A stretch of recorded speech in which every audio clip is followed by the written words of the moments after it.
we don't always know. In my case, sadly, my boy hasn't been able to have what one might say a total full recovery, where he could go back to university or study or have a job easily. He still has symptoms that are difficult, but nevertheless he is now able to lead a reasonable life, but it's a peaceful life, and his brothers and sisters and their spouses will come home and there's quietness, and we accept that he cannot do certain things and he cannot join in the conversations like the others do. I know as I'm talking to you, within me there's a sadness.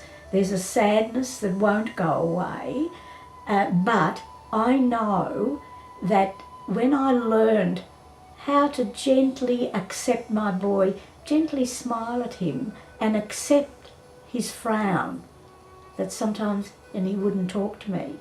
But to know that that's part of an illness, and tomorrow's another day, and tomorrow he may smile. What I had to do was to really understand, to be able to help him become a responsible person.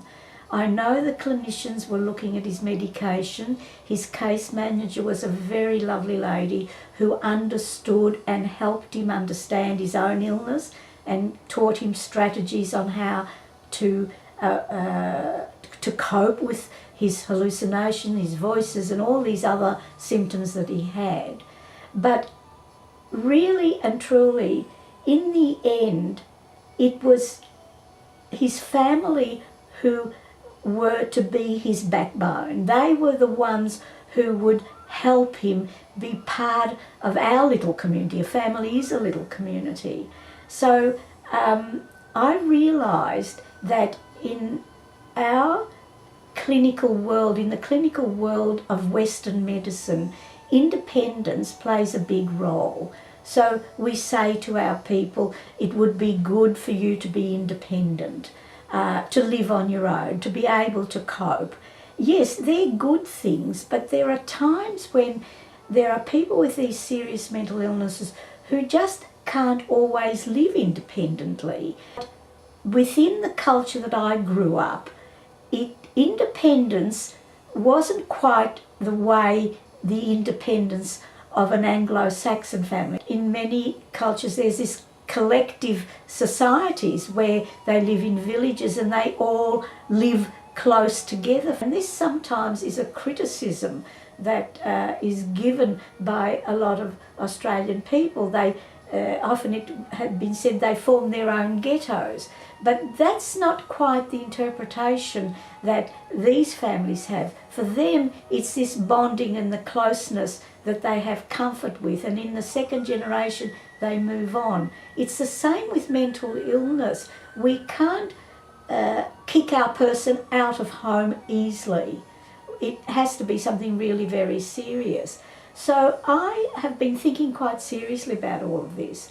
And when I said to my children, there were some incidents that happened where our boy was extremely ill, I said to them, I as his mother want to support and help him as much as I can.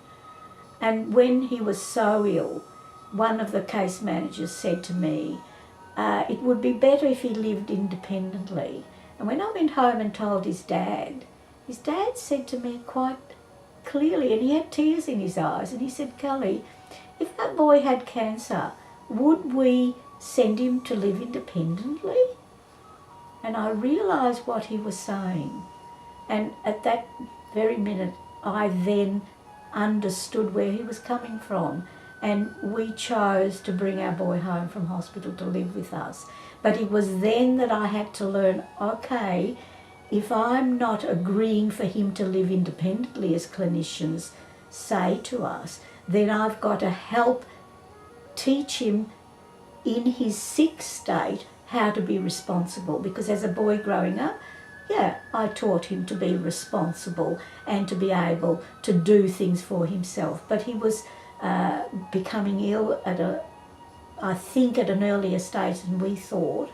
And what has happened today is he is living with me, but he's learned to be responsible, and I taught him how to be responsible with money. So this is what I mean when we're talking about putting in limits and boundaries. So it was very important the whole family knew what I was doing with their brother. He had to learn the boundaries, and we started off with very, very small issues.